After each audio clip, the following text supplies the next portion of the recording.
Here's a fun thing to notice about the Mrs. Hawking series. Our shows are packed with action, drama, and some good old-fashioned British slang. A fair cop.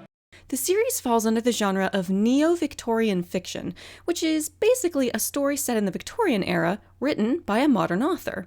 But careful viewers might notice that we also use some conventions common in the steampunk genre.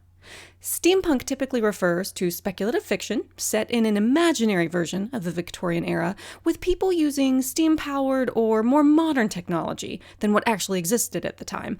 But it's also known for fantastic clothing, adventure, and a desire to shed light on societal issues and politics that aren't usually explored critically in contemporary Victorian fiction.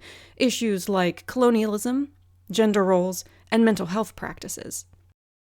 It also gives a voice to traditionally marginalized groups.